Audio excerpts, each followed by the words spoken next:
I stepped off the streetcar downtown Toronto. There was a man that was standing on the corner. He was slightly disheveled and most likely homeless. He said good morning. I said good morning. He commented on the weather and I chastised him, saying it would soon be winter.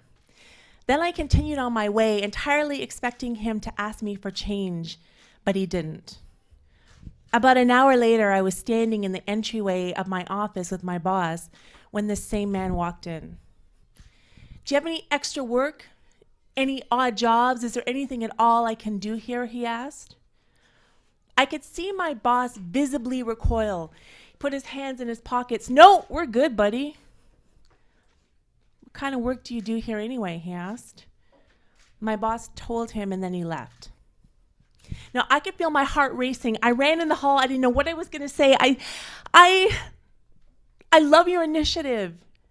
Keep trying. You'll get something. All you can do is try, he said. Now this plagued me the entire day through. Why didn't I have him help me bring down the hundreds of boxes we'd unpacked in our move? Why didn't I have him help me move that filing cabinet that was like 1,000 pounds from the back room to the main room? Why didn't I have him help me do anything? Now later that day, I decided to share my feelings about the homeless with my boss. It's not that people don't give money that bothers me. That's not what bothers me. I understand people don't want to be complicit in what they see as a potential scam or addiction. What bothers me is when people walk by other human beings and treat them as though they don't exist. That they're not freezing to death at their feet as they rush on by, like they didn't just ask them a direct question. That's what hurts me. Now my boss said, Rina, I'm not lazy. I've been working since I was 16 years old. I was doing dishes, but I stopped him. And I said, we work in the recruiting business. We see people that come in here with 2 degrees and job experience and references, and we can't get them a job sometimes. And here's this guy who has nothing. No hope in his eyes, no charisma, smells of urine, no roof over his head, and we expect them to get a job? Later that day, my own values came into question when I stepped out of the bank at Church and Queen into a fairly rough neighborhood. There was a man, he stepped up, he was right here. He had wild red hair. He had foam at the corners of his mouth. His rancid clothing hung off his emaciated body. He stepped right up to me. I'm really hungry. Can you spare $10? I laughed. I said, wow, you're optimistic. But I'll give you $2. I'll give you $2 to start you off. And then he stepped closer. He said, you look like you're scared of me. Are you scared of me? Now, I wasn't scared of him, but I was a little uncomfortable. And I said, I'm not afraid of you unless you think I should be. We spent the next 10 minutes. I told him all about my social innovation project.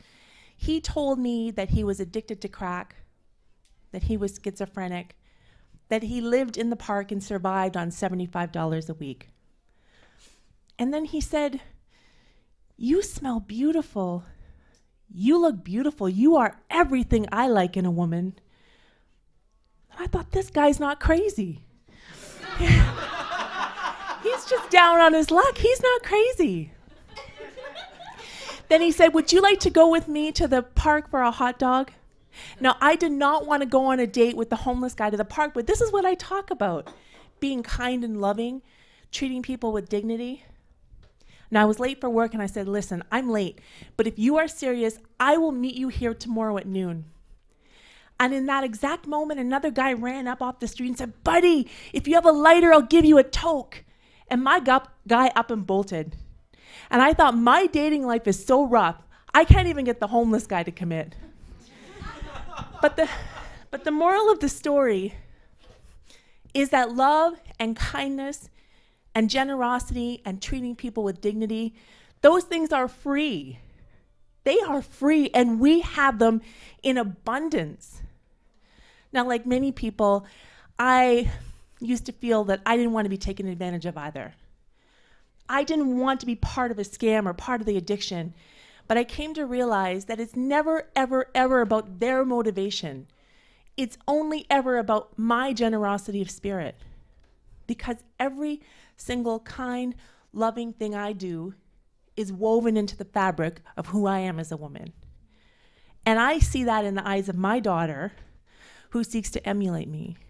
And I see that into the respectful glances of my friends and my coworkers who want to move past the fear of, can you spare some change? Thank you.